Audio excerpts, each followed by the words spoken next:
Hello students, आज का अपना टॉपिक है एक्टिव एंड पैसिव इम्यूनिटी। तो लास्ट टाइम हमने पढ़ा था एक्वायर्ड इम्यूनिटी, तो उसी के अंदर आता है एक्टिव एंड पैसिव इम्यूनिटी। तो ये क्या है? फर्स्ट आता है एक्टिव इम्यूनिटी। तो इसमें क्या कहता है कि अगर किसी ऑर्गेनिज्म के अंदर, मान लो ह्यूमंस के अंदर, कोई एंटीजन एंटर करता है हमारी बॉडी में, ठीक है, कैसे भी वो हमारी बॉडी में एंटर कर जाता है, तो उसको किल करने के लिए अपनी बॉडी में जो बी लिम्फोसाइट्स हैं, अपनी जो एक्वायर्ड इम्यूनिटी है, वो क्या बनाने लग जाएगी? एंटीबॉडी प्रोडक्शन स्टार्ट कर देगी, एंटीबॉडी बनाने लग जाएगी उनको किल करने के लिए।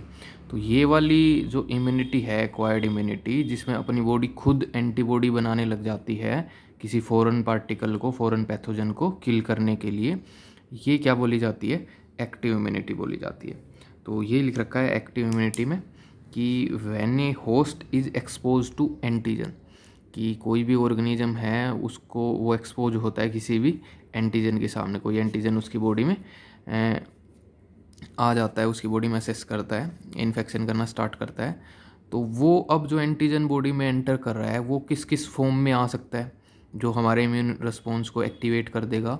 विच may be in form of living और डेड माइक्रोब्स, की कोई लिविंग माइक्रोब्स एंटर कर जाए या डेड फॉर्म में भी एंटर कर जाए तो भी वो हमारे इम्यून सिस्टम को एक्टिवेट कर देता है, बाइंड करके, और उनको एक्टिवेट कर देता है, चाहे वो डेड ही हो।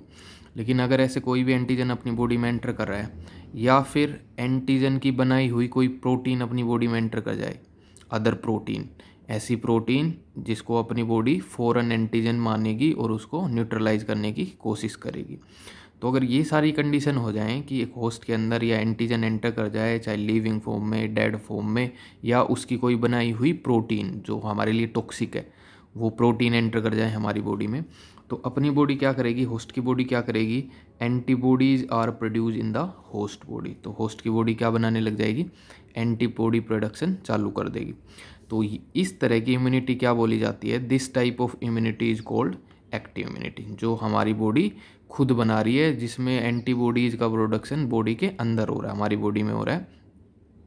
कब? जब कोई भी होस्ट किसके कांटेक्ट में आ जाए, कोई एंटीजन उसके बॉडी में एंटर कर जाए, तो ये बोली जाती है active immunity. But active immunity से रिलेटेड एक पॉइंट क्या है कि एक्टिव इम्यूनिटी क्या रहती है? स्लो रहती है रिस्पॉन्स में, and take time to give its full effective response, कि अपना पूरा इफेक्टिव रिस्पॉन्स देने में इसको टाइम लगता है। कि ये हम बोलते हैं कोई पार्टिकल अपनी बॉडी में एंटर किया, पैथोजन एंटर किया, उसके बाद अपनी बॉडी की बी लिम्फोसाइट एंटीबॉडीज़ बनाना चालू करेंगी, लेकिन वो इसमें काफ़ी टाइम लगाती है, 5 to 7 डेज भी लगते हैं और भी ज़्यादा टाइम लगता है। तो उसमें टाइम लगता है उस प्रोडक्शन में, एंटीबॉडीज़ की प्रोडक्शन में। तो इसलिए बोलते हैं जो एक्टिव इम्यूनिटी है, जो अपनी बॉडी खुद बना रही है, वो कैसी रहती है? स्लो काम करती है, स्लो रिस्पॉन्स शो करती है वो, ठीक है। तो ये वाली है एक्टिव इम्यूनिटी। अब है कि इसका एग्जाम्पल क्या हो सकता है कि कब अपनी बॉडी में एक्टिव इम्यूनिटी काम करती है, एक्टिवेट हो जाती है। तो पहला आता है कब होगा? For example, injecting the microbes deliberately during immunisation.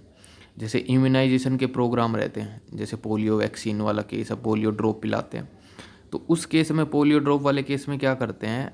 Polio virus को वीक करके हमारी बॉडी में डाल देते हैं, उस माइक्रोब्स को, वायरस को, पोलियो वायरस को हमारी बॉडी में डाल देते हैं।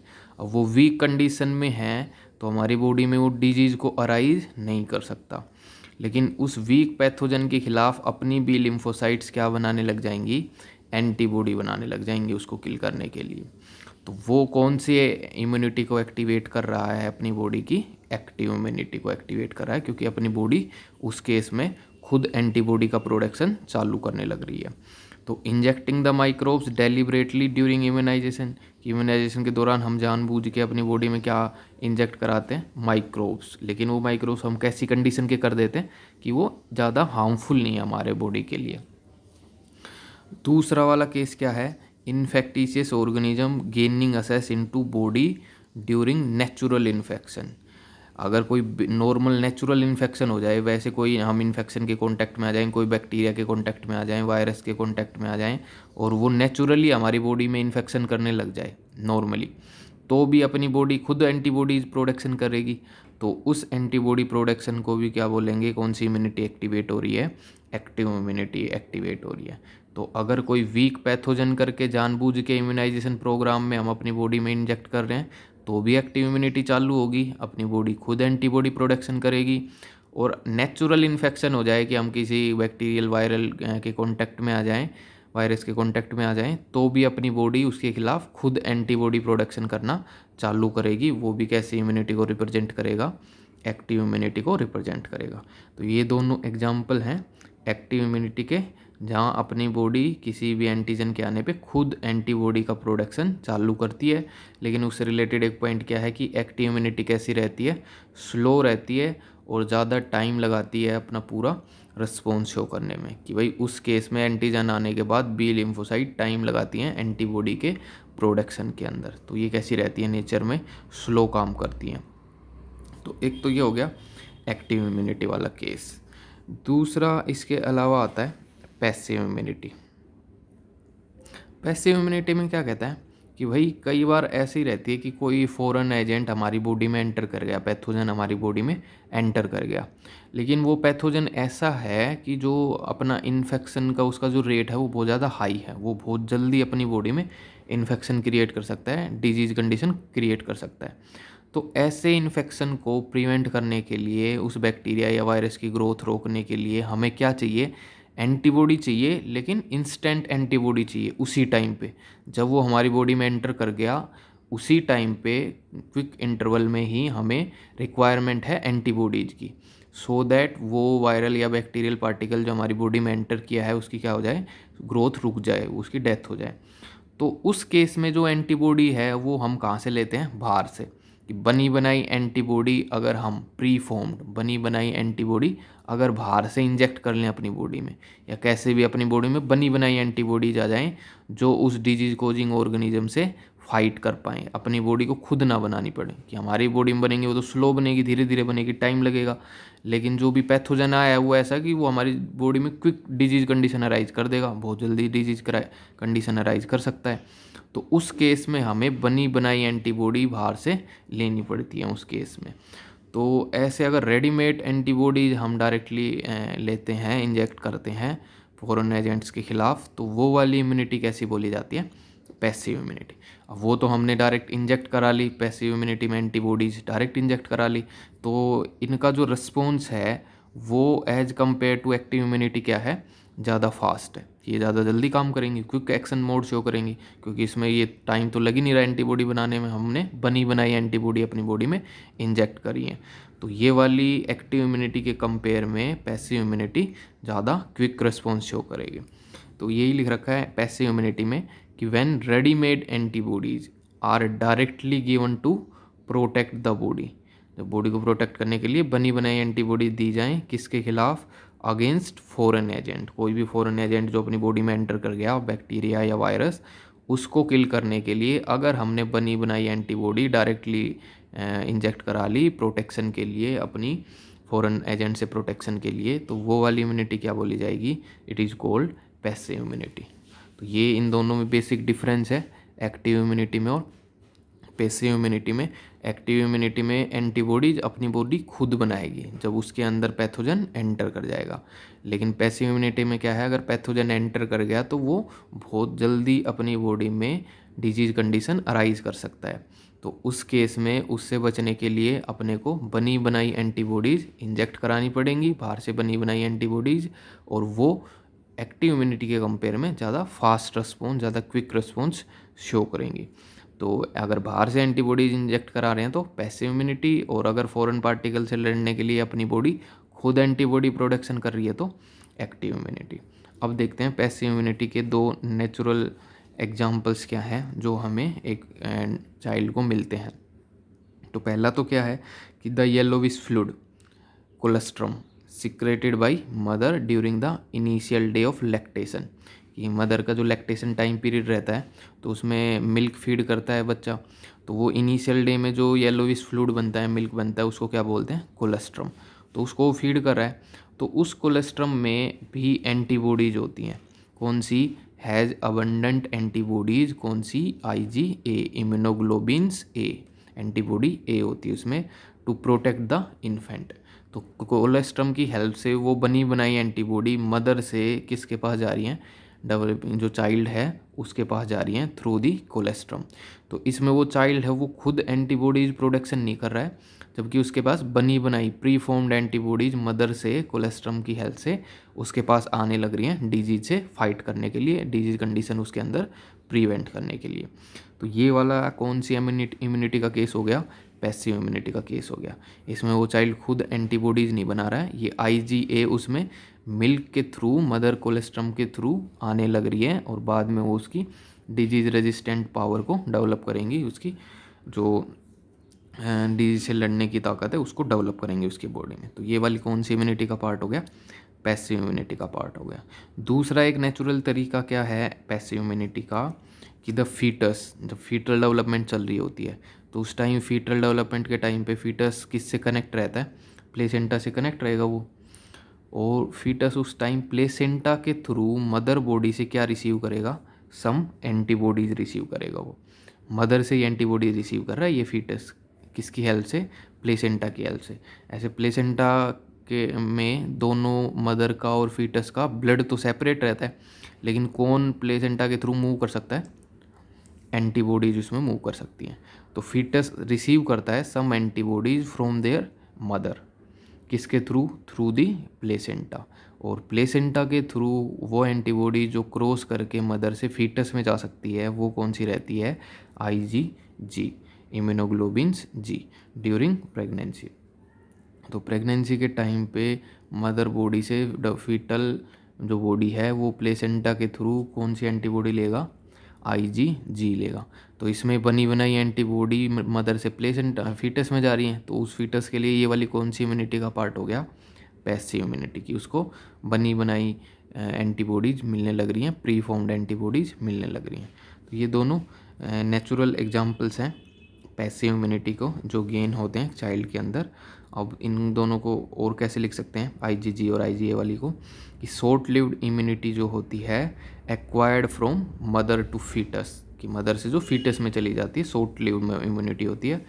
एक्रोस प्लेसेंटा, प्लेसेंटा से जो मिलती है और मदर से फीटस में जाती है कौन सी होती है? इज ड्यू टू कौन सी एंटीबॉडीज? IgG की वजह से मिलती है। तो ये पैसिव इम्यूनिटी है क्योंकि चाइल्ड फीटस खुद नहीं बना रहा, उसको मदर से मिल रहा है। दूसरा, and immunity through mother's milk to infant is IgG, कि मदर से इन्फेंट को और मिल्क के थ्रू कोलेस्ट्रम के थ्रू कौन सी एंटीबॉडीज़ मिल रही हैं? IgA मिल रही है। तो इसमें भी वो डेवलपिंग फीटस खुद नहीं, वो जो चाइल्ड है वो खुद एंटीबॉडी का प्रोडक्शन नहीं कर रहा, उसको बनी बनाई एंटीबॉडी मिल रही है मदर से थ्रू दी कोलेस्ट्रम। तो ये वाला भी किसका एग्जाम्पल है? पैसिव इम्यूनिटी का एग्जाम्पल है। तो ये दोनों के दोनों अच्छे से याद करने हैं, passive active immunity and passive immunity, और उनके एग्जाम्पल्स क्या क्या हैं।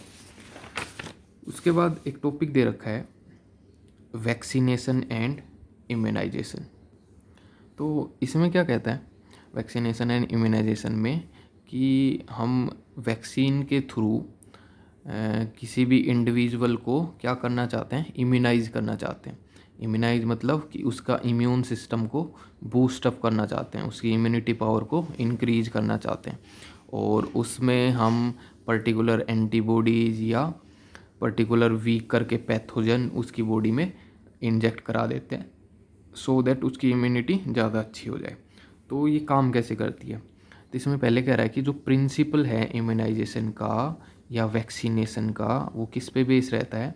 Is based on the property of memory of the immune system, कि भाई हमें ये पता है अपना इम्यून सिस्टम जो है उसके पास क्या रहती है? मेमोरी रहती है पहले एनकाउंटर की, फर्स्ट एनकाउंटर की। और फर्स्ट एनकाउंटर की मेमोरी क्या, कि फर्स्ट टाइम पे अगर कोई पैथोजन हमारी बॉडी में आ रहा है तो अपनी जो बी लिम्फोसाइट हैं वो किसी एंटीजन के कांटेक्ट में आने पे, जैसे ये इसमें लिख रखा है कि अपनी बी लिम्फोसाइट है वो किसी भी एंटीजन के कांटेक्ट आने पे प्रोलिफरेट करेंगी, एक्टिव हो जाएंगी, और क्या बन जाएंगी? कुछ बी लिम्फोसाइट क्या बनेंगी? Effector cell.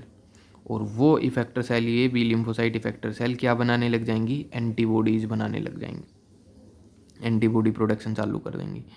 और ये एंटीबॉडीज़ उस टाइम पे पैथोजन को क्या कर देंगी? फर्स्ट टाइम पे जब पैथोजन आया उसको किल कर देंगी, न्यूट्रलाइज कर देंगी।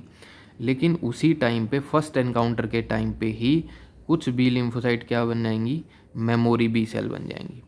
मेमोरी बी सेल क्या होंगी कि अगर दोबारा कभी ये पैथोजन एंटर कर गया तो ये वाली मेमोरी बी सेल जो एंटीबॉडी का प्रोडक्शन है वो बहुत ज़्यादा लार्ज कर देंगी, ओवर प्रोडक्शन कर देंगी और जल्दी से उस पैथोजन को क्या कर देंगी, किल कर देंगी। यानी कि पहले बार के इन्फेक्शन की अपनी बॉडी में क्या स्टोर हो जाती है, मेमोरी स्टोर हो जाती है, memory B cell memory T cell बन के स्टोर हो जाती है। और अगर सब्सिक्वेंट दोबारा से एनकाउंटर हो गया विद द सेम पैथोजन, इसी पैथोजन के साथ, तो ये जो मेमोरी सेल्स हैं वो एंटीबॉडी का प्रोडक्शन बहुत जल्दी करती हैं, टाइम नहीं लगाती हैं। और जल्दी एंटीबॉडी का प्रोडक्शन हो गया तो वो पैथोजन भी जल्दी से ख़त्म हो जाएगा। तो ये अपना जो वैक्सीनेशन इम्यूनाइजेशन का प्रोग्राम है कि वैक्सीन के थ्रू अपनी इम्यूनिटी को बूस्टअप करना, इम्यूनाइजेशन चलाना करना, ये इसी पे बेस है, memory of the immune system पे। तो फॉर एग्जांपल जैसे क्या करते हैं कि इन वैक्सीनेशन क्या करते हैं, एक प्रिपरेशन बनाते हैं किसकी, एंटीजेनिक प्रोटीन ऑफ पैथोजन। कोई पैथोजन है उसकी ऐसी प्रोटीन है जो हमारे लिए एंटीजन का काम करती है, फॉरेन पार्टिकल का काम करती है, हमारी डिजीज में, हमारी बॉडी में डिजीज कंडीशन अराइज करती है। तो उसमें एक प्रिपरेशन बनाई उसकी एंटीजेनिक प्रोटीन की, पैथोजन की। या फिर हमने क्या किया, पूरा पैथोजन ही सिलेक्ट कर लिया, लेकिन उस पैथोजन को हमने क्या कर दिया, या तो इनएक्टिवेट कर दिया और वीक कर दिया कि वो अपने इम्यून सिस्टम को तो एक्टिवेट करेगा लेकिन हमारे अंदर डिजीज़ क्रिएट नहीं कर सकता। तो ऐसी या तो एंटीजेनिक प्रोटीन या फिर ऐसा इनएक्टिवेटेड और वीक पैथोजन, इसको हम इंट्रोड्यूस करा देते हैं कहाँ पे, इनटू दी बॉडी। तो अपनी बॉडी में ऐसे वीक पैथोजन को या उसकी बनाई हुई एंटीजेनिक प्रोटीन को हम अपनी बॉडी में इंजेक्ट करा देते हैं वैक्सीन के थ्रू, तो इंजेक्शन के थ्रू। तो उस वैक्सीन से अगर हमने वो इंट्रोड्यूस कराया अपनी बॉडी में, तो जैसे ही वो एंटीजेनिक प्रोटीन या वीक पैथोजन बॉडी में जाएगा तो अपनी जो बी लिम्फोसाइट है वो क्या बनाने लग जाएंगी, किन में कन्वर्ट होंगी, इफेक्टर सेल में और मेमोरी बी सेल में। अब वो पैथोजन जो बाहर से जा रहा है वो तो पहले ही वीक है, डिजीज कंडीशन अराइज ही नहीं कर सकता अपनी बॉडी में, लेकिन फिर भी अपनी इफेक्टर सेल एंटीबॉडीज बना के उसको किल कर देगा। लेकिन साथ में अब आगे के लिए परमानेंट अपनी बॉडी में क्या बन के स्टोर हो गई उस पैथोजन के खिलाफ, मेमोरी बी सेल। तो अब कभी आगे वो पैथोजन अपनी बॉडी में आ गया तो उसके लिए पहले से बनी बनाई बी लिम्फोसाइट्स होंगी जो उसको जल्दी से किल कर देंगी, एंटीबॉडी बना के जल्दी से किल कर देगी। पहले वाले टाइम पे तो हमने वो डाला ही वीक कंडीशन में था तो वो तो एंटीबॉडीज किल कर ही देंगी। लेकिन अब अगर कभी नेचुरली वो पैथोजन हमारी बॉडी में फिर से आ गया तो उसके लिए टाइम नहीं लगेगा बनाने के लिए, क्योंकि पहले से ही क्या बनी मिलेंगी अपनी बॉडी में, मेमोरी बी सेल बनी मिलेंगी जो उसको जल्दी से ख़त्म कर देंगी, इनएक्टिवेट कर देंगी। तो ये वाला इससे ऐसे हमारी इम्यूनिटी को क्या करते हैं, बूस्ट अप करते हैं। और ये आप एग्जांपल अच्छे से समझ सकते हो किसके केस में, पोलियो वाले केस में, कि पोलियो वाले केस में पोलियो वायरस रहता है, वो एंटीजन की तरह काम करता है और उसको हम वीक करके ओरल पोलियो ड्रॉप की फॉर्म में ले लेते हैं। तो वो ओरल पोलियो ड्रॉप की फॉर्म में जब वायरस हमारी बॉडी में जाएगा तो वो बी लिम्फोसाइट को एक्टिवेट करेगा, तो बी लिम्फोसाइट इफेक्टर सेल में और मेमोरी सेल में बनाएंगी। लेकिन वो तो पहले ही वीक कंडीशन में हमने वायरल इन्फेक्शन कराया है अपनी बॉडी में, तो इफेक्टर सेल उस वायरल इन्फेक्शन को ख़त्म कर देंगी। लेकिन अब अपनी बॉडी में परमानेंट पोलियो के वायरस के लिए मेमोरी बी सेल बन जाएंगी जो कभी फिर से अगर वो पोलियो वायरस आ गया तो उसको जल्दी से क्या कर देंगी, किल कर देंगी, टाइम नहीं लगाएंगी उसके अंदर। तो ऐसे ही अपनी बॉडी के इम्यून सिस्टम को क्या करता है, बूस्ट अप करता है। तो इसमें ये लिख रखा है कि इस केस में क्या होगा कि the antibodies produce in the body against these antigen, in antigen के खिलाफ जो भी एंटीबॉडीज अपनी बॉडी में बनेंगी वो क्या रहेंगी, क्या would neutralise the pathogenic agent, वो पैथोजेनिक एजेंट को न्यूट्रलाइज कर देंगी ड्यूरिंग एक्चुअल इन्फेक्शन। कि पहले टाइम पे मान लो पोलियो का वायरस आया तो उस एक्चुअल इन्फेक्शन के टाइम पे तो अपनी इफेक्टर सेल एंटीबॉडीज बना के उसको न्यूट्रलाइज कर देंगी। बट साथ में क्या होगा कि the vaccine also generate memory B और मेमोरी टी सेल, ये भी बनाने लग जाएंगी साथ साथ, ये बनने लग जाएंगी memory B cell memory cell. ये क्या करेंगी, that recognise the pathogen quickly, कब पैथोजन को ये क्विकली रिकॉग्नाइज करेंगी, ऑन सब्सिक्वेंट एक्सपोजर, अगर फिर से कभी पोलियो वायरस से एक्सपोजर हो जाए। और उस टाइम क्या करेंगी वो, एंड ओवरवेल्म द इन्वेडर, जो बाहर से आया है इन्वेड करने अपनी बॉडी में, इन्वेडर पैथोजन, उसको क्या करेंगी, overwhelm the invader with a massive production of antibodies.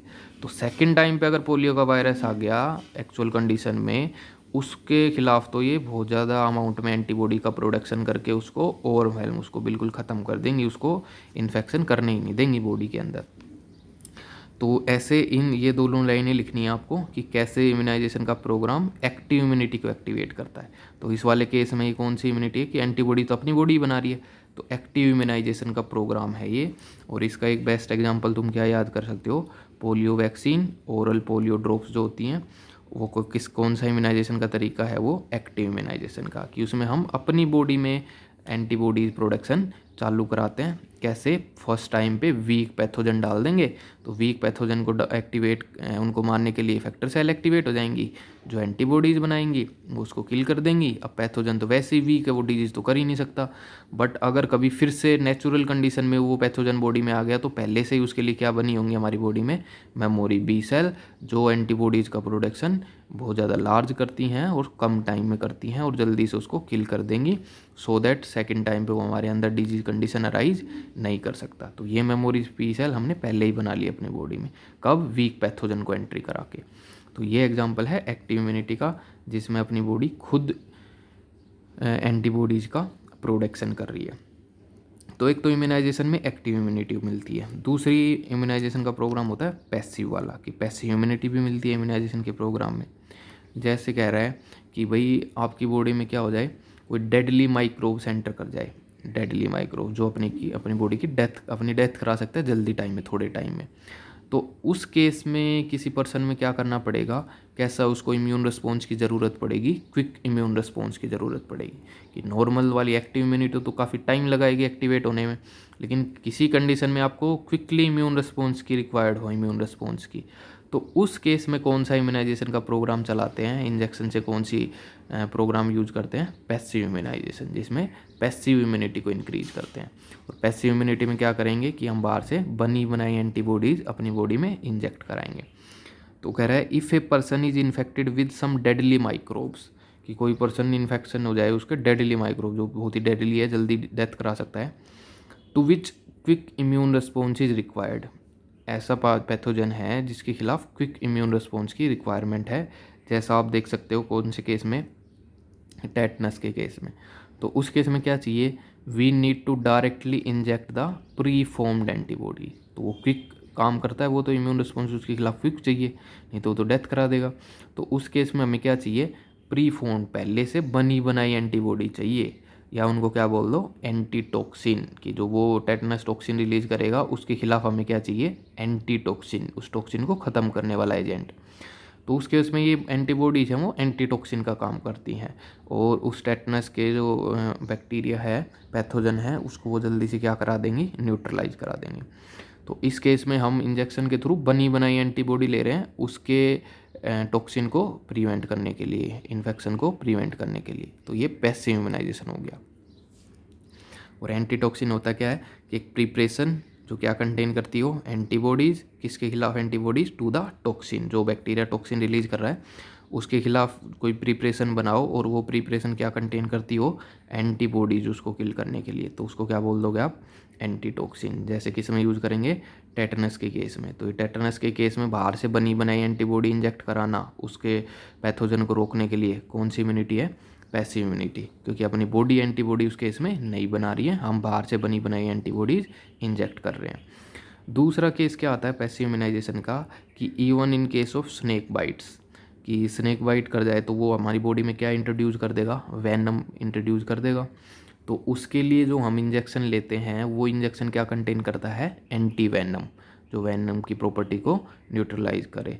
तो वो एंटी वेनम भी एक्चुअली में क्या कंटेन करता है, एंटीबॉडीज़।